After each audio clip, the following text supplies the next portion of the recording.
সৈনিক এক হও লড়াই করো জিয়া সারা বাংলায়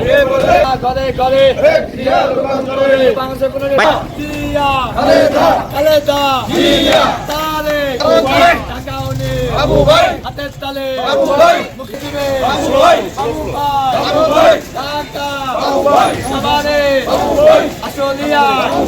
বাতালিয়া নাম শোনালে তাল মিলাইয়া যাবে যাবে এবারে যাবে এমপি হবে বাবু ভাই সাভারে আশুলিয়া জানাই দিবে বাবু ভাই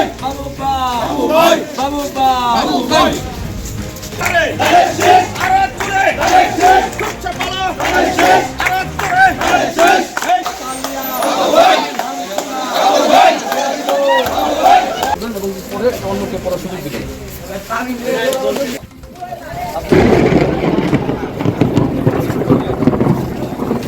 যেমন হবে আগামী বাংলাদেশ এটা একটু পড়বেন অন্যকে পড়ার সুযোগ দিবে আমাদের একটি দফা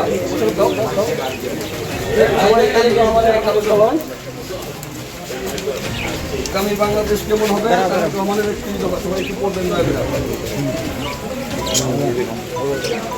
সকলেই জানেন আমাদের আগামীর রাষ্ট্রনায়ক আমাদের বিএনপির ভারপ্রাপ্ত চেয়ারম্যান যিনি এই একটি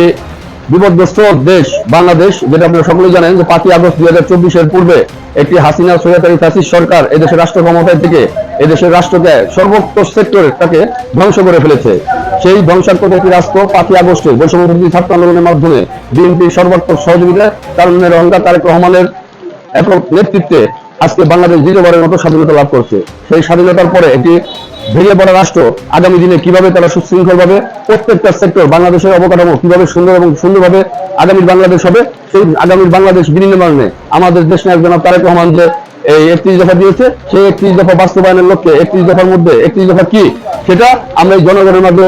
আমাদের প্রিয় নেতা সাভার আশুলিয়ার সাবেক এমপি আমার রাজনৈতিক অভিভাবক ডাক্তার দয়াল সালাউদ্দিন বাবুর পক্ষ থেকে আজকে পাথাল ইউনিয়ন বিএনপির পক্ষ থেকে পাথাল ইউনিয়ন 5 নম্বর ওয়ার্ডের পান্ডুয়া বাজারে আমরা জনগণের মাঝে সেই সচেতনতামূলক লিফলেট বিতরণ করছি এবং এই লিফলেট বিতরণের মাধ্যমে আমরা একটি মেসেজ দিতে চাই কোনো সংঘাত বা প্রতিহিংসা নয়। আমাদের জনাব তারেক রহমানের 31 দফা বাস্তবায়নের মাধ্যমে আমরা আগামী দিনে একটি সুন্দর এবং সম্ভাবনাময় বাংলাদেশ গড়ব সেই প্রত্যাশা ব্যক্ত করেই আমরা আজকে আমাদের এই লিফলেট বিতরণ কার্যক্রম হাতে নিয়েছি।